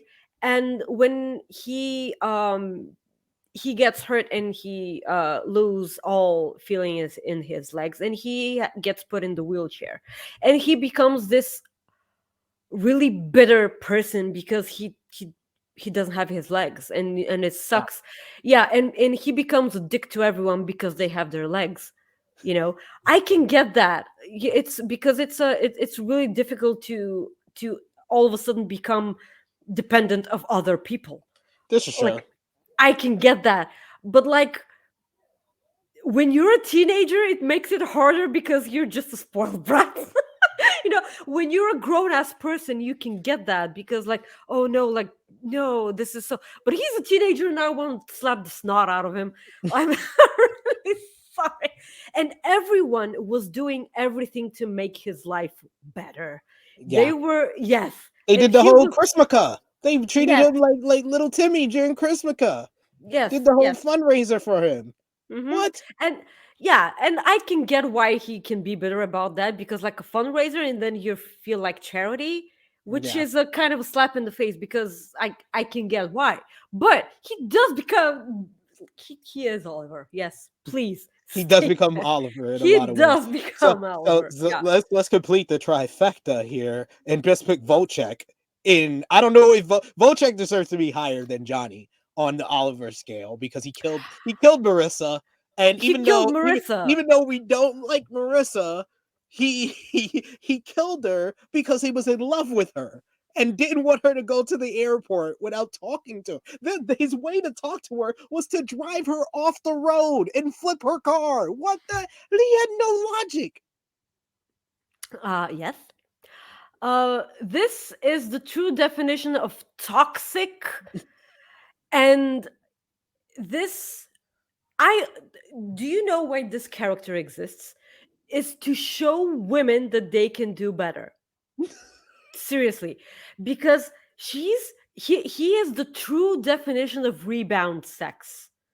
Because like, when you get out of, of your relationship that you cherished so much, and then you get stuck with this piece of trash, and he always has the body and the tattoos and everything. He's like this bad boy who smokes, and kind of pulls you back down to his level. And this is the moment when you have to say to yourself, I can do so much better, and I used to be an amazing person, and I did that, and then I had all these friends, and now they can't even talk to me because I turned myself into him. And for what? I'm not having a good time. She wasn't even having a good time. She wasn't even, because she of course she probably She was wanted. drunk and high the whole She was time. Like, drunk and high because of him.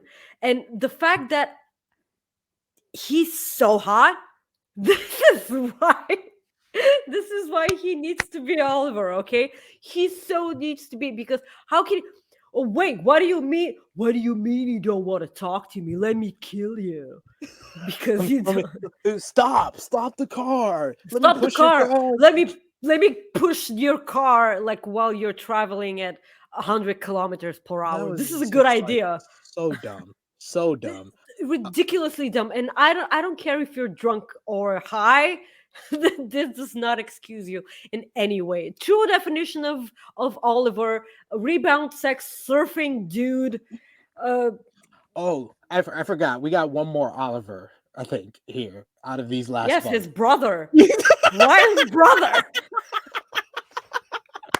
I love it. I love how you just completed my sentence for me. Ryan's You brother. know. You know.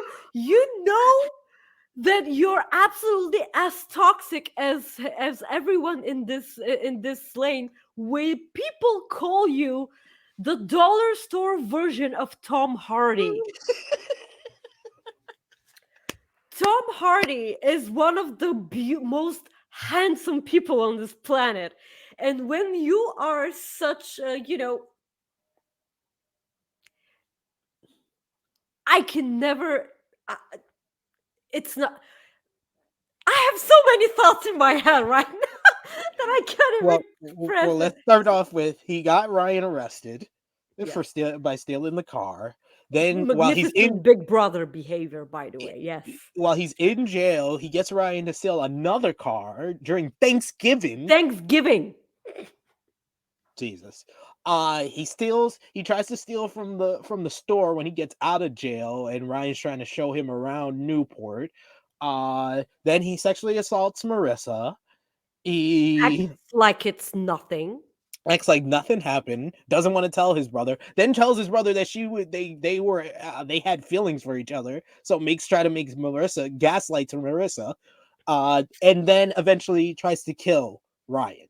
And then to top everything off, in season 3, he leaves behind his girlfriend, who causes more trouble for Ryan. That blonde chick who's not even here, because she would be an Oliver too. Yeah. Like what? We don't need more Olivers. Come on. Wow. Oh man, Trey. Yes, Trey. Such I think Trey he also deserves to be higher. Not as high as Volchek or Oliver, but higher than Johnny. no, Johnny is the before bottom of Johnny. Oliver. Yeah. Before Johnny. Okay, like that's yeah. Like it's not even enough for that piece of ass to be responsible for one of the most epic scenes in the TV series. With the what you say. Okay, this was such an epic scene, and I don't even care. You're an Oliver. I'm sorry. You're still in Yeah, Oliver. A you're couple of still these an we Oliver. could really much go fast action with the rest of these. Caitlin, I kind of lean towards why were you even on the show to lacrosse? Yeah, yeah. Yes. She Why were just you even so on the show? she yes. She's kind of a more bitchy version of Marissa, but She's like like Julie meets Marissa. Julie admits, yeah, she got so much of her mom in her, but like I kind of feel like she's a better version of Marissa. Yeah, that's why I Actually, kind of lean towards lacrosse. I kind of lean yeah, towards lacrosse for her because I think she did have a point on the show, and she is literally like one of the only entertaining things about season 3, which is the worst season.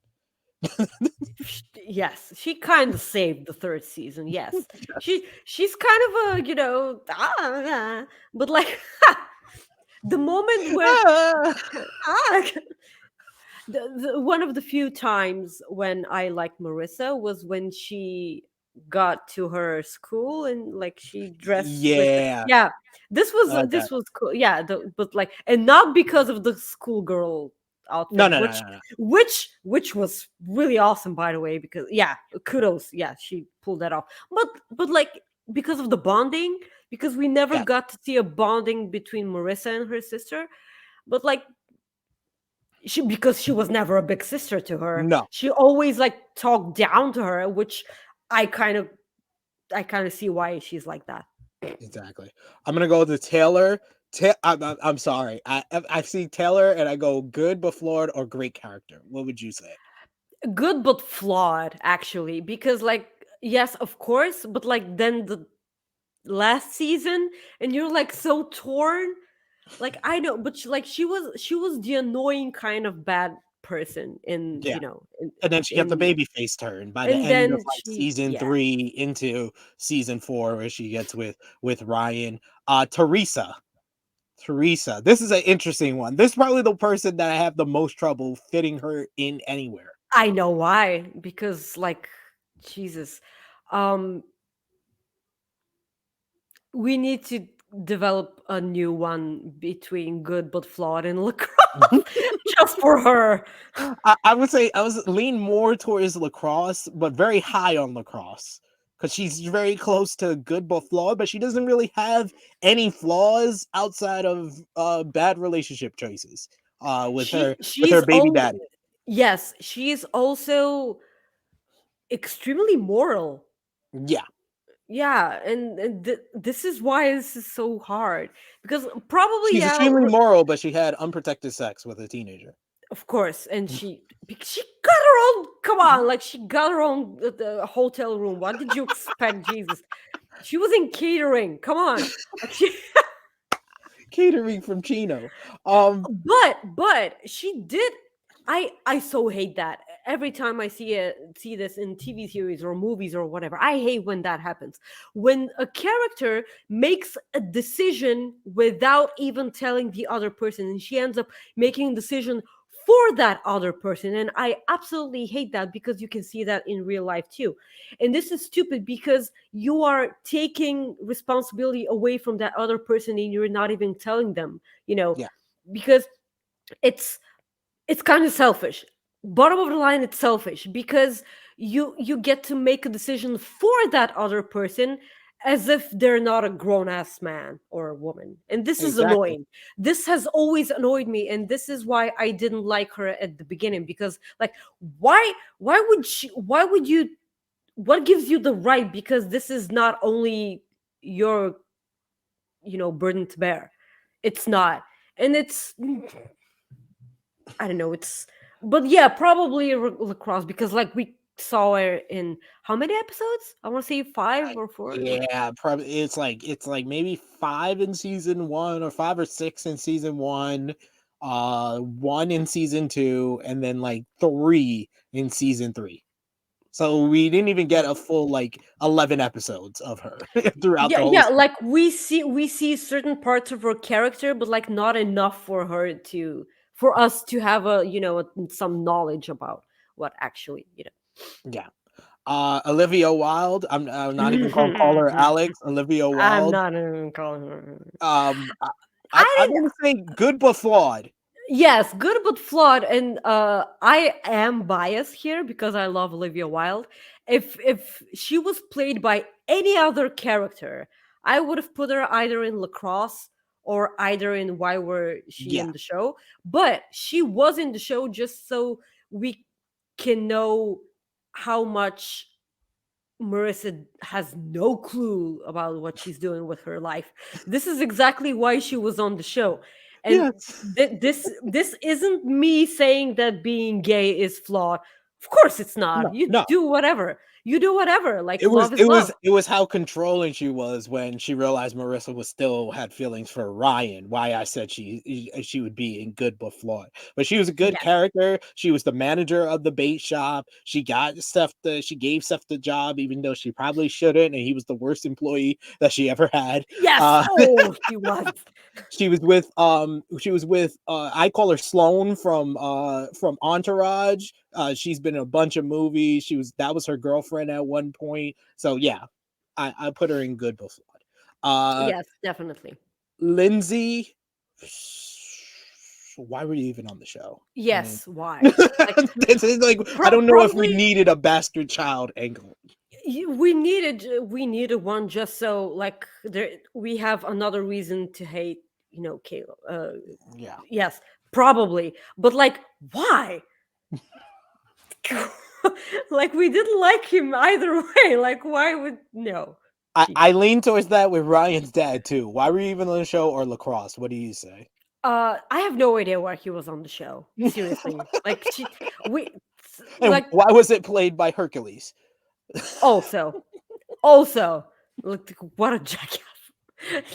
Like, seriously. And of course, well, he was played by Hercules just so Juju can try and get that Exactly, thing. exactly. Juju needed one more And thing to you check really off needed the one list, more. and to get closer with Ryan. That's what she's Ryan's mama-in-law now. Um, Yes. and then finally, the final person before we get to Kiki's the sister. headliner is Yes. Haley.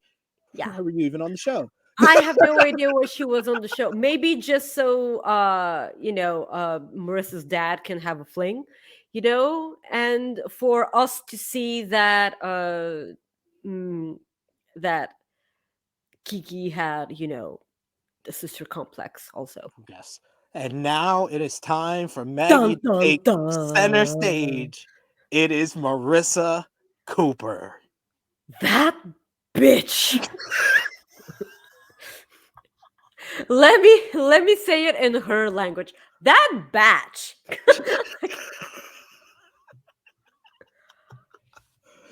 Oh my god, the most whiny, complaining, spoiled rich kid who is Ugh. emo at the same time.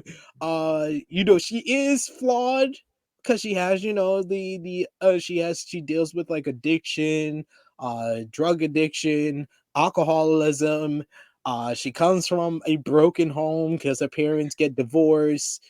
Oh, she was obnoxious even before her parents got divorced. So let's not excuse herself, okay? Like because okay, it's almost as if she made she started drinking and had all these problems like with substance abuse and whatever because she was so rich that how can you possibly make everything about you and make everyone want to save you because you feel so empty inside because you're so rich?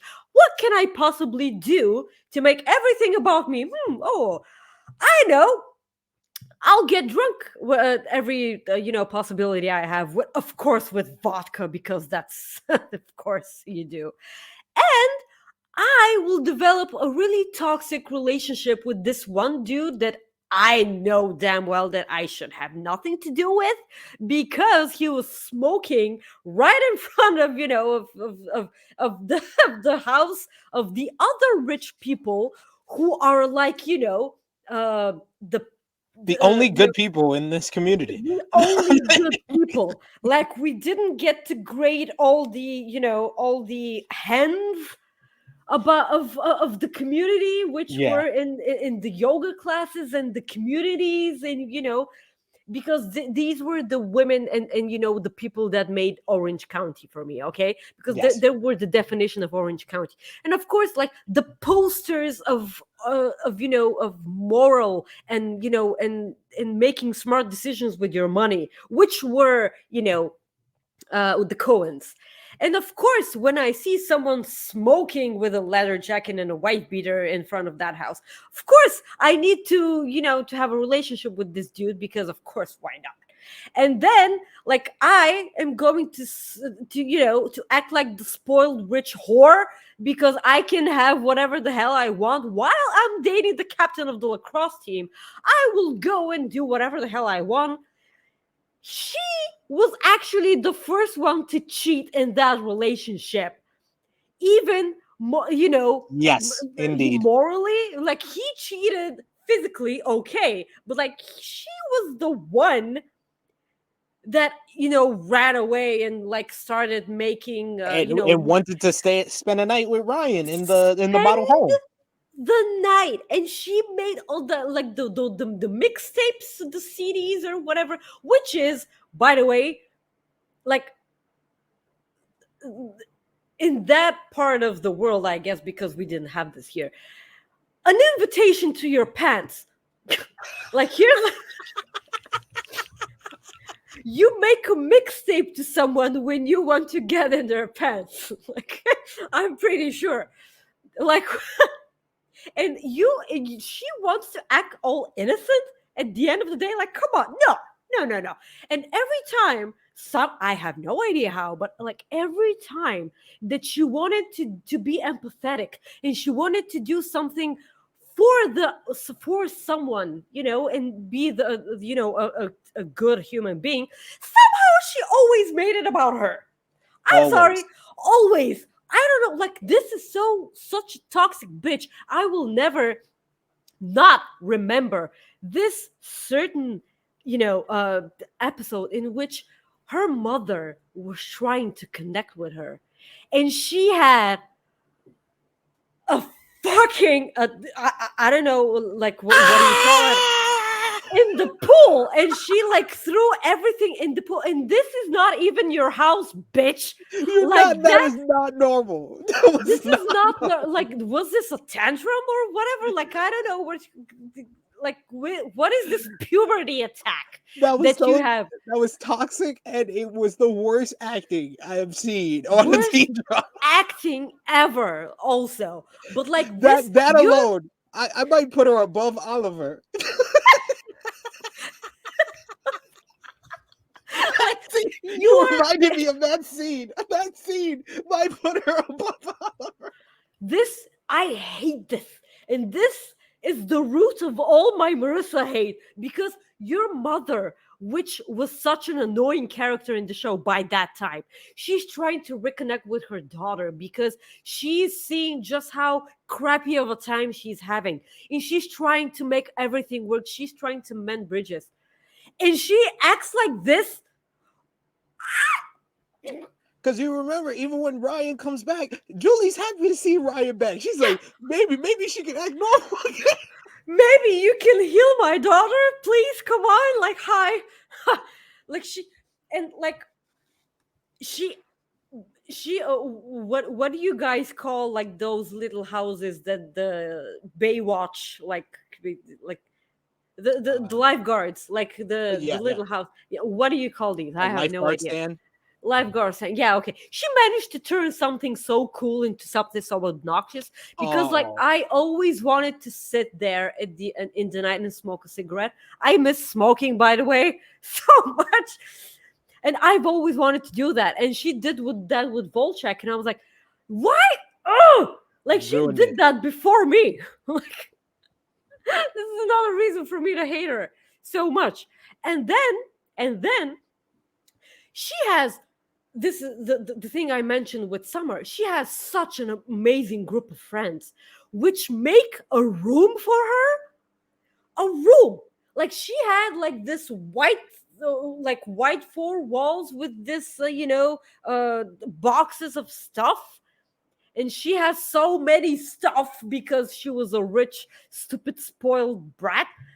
And then, like, her friends, who are such sweethearts, make a room for her and like buy her all this stuff and like shelves and everything, and bedding.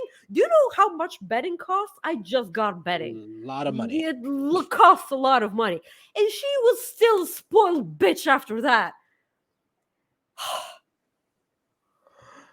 All that to say, Marissa is the top of the top when it comes to the bottom of the barrel of characters on the OC. So this is our tier list here, Maggie. We got in the goats, Seth Cohen, then Summer Roberts, then Sandy Cohen, then Julie Cooper. Great Julie Cooper characters. Nickel. Jerry Cooper, Nickel Roberts, Bullet. in, in the great Why characters. why didn't you have Bullet in here? I know. I'm so mad that this tier list doesn't have Bullet because Bullet is a great character. We would have more Great great characters. character. We would have Great more great character. characters if Bullet was here. Great characters. We got Ryan Atwood and Anna. We got good but flawed Caleb Nickel, Kristen Cohen, Taylor Townsend, and Alex Lacrosse. We got Luke, Teresa, Jimmy Cooper, Don Atwood, and Caitlin Cooper. And why were they even on the show? We got Dr. Roberts, Shea, Zach, Lindsay, Frank Ryan's Atwood. dad. Yeah, I was about to call him Ryan's dad again. Hercules. Frank Atwood, aka Hercules. We got Haley Nickel, and then the bottom of the barrel, the trash of the OC. Oliver, the Oliver section. We got above Oliver, Marissa Cooper. we got the namesake of the tier, Oliver. Then we got Bolchek, Trey, and Johnny. I'm so proud of this. this. I'm so proud of this as well. Oh my god. And we will share this. I'll stop sharing the screen. We will share this on social media when you see this on Fightful Overbooked. I want to thank you, Maggie, because this was a great. This was great. This is great reminiscing on the show and all the crazy stuff. So that's why I said this is probably part one of maybe a two-parter because we could talk about each season more in depth and more of the storylines more in depth. We'll do that on a second part, but please let the people know where they can follow you on social media and where you talk about everything else here on Fightful Overbooked over on Coexisting with Robin Maggie. Guys, you can follow me on Twitter at Maggie_IK and on Instagram at Maggie.IK. You can catch me every Friday at 3 p.m. Eastern right here on Fightful Overbooked for Coexisting with Rob and Maggie. This is like my favorite day of the week. Every week, it's such a fun variety hour. I love the community that we've built. Um, Also, you can catch us on Fightful Select Fridays, usually at 5 p.m. for Coexisting After Dark. We have different guests each and every week because I have no idea where this is going to be uploaded on Overbooked. I will not share any of the guests that we have, but please tell us what you think about this. About you can tell us a new one, Yeah. in the comments because I happen to know that there are a lot of Marissa stans. Believe me, We want the Marissa stands. we want like We want to hear from y'all. try. You can try. Y'all can tell us the good about Marissa. Yes. You can follow me on the Twitter machine at SP3. I am here on Fightful Overbooked every Tuesday, 8:30 a.m. Eastern Time for FMC with Jeremy Lambert. If you like non-wrestling talk, that's the place to go. We talk about the NBA. We talk about the challenge, MILF Manor. Jeremy talks about licking ass and sucking toes. Everything that you don't want to talk about everywhere else, we talk about it on FMC. And of course, the True Hill Heat YouTube channel. If you like wrestling content, you can see all my stuff over there. But thank you so much, Maggie. Thank you, everyone, for watching. Remember to drop the thumbs up on the video, share it with your friends, subscribe if you are new to Fightful Overbooked. For Maggie, it is me, your True Hill Phenom SP3. And that has been the OC character tier list. We will talk to you for part 2 of this series next time. Bye. Do do do do do do do do do do do do do do do.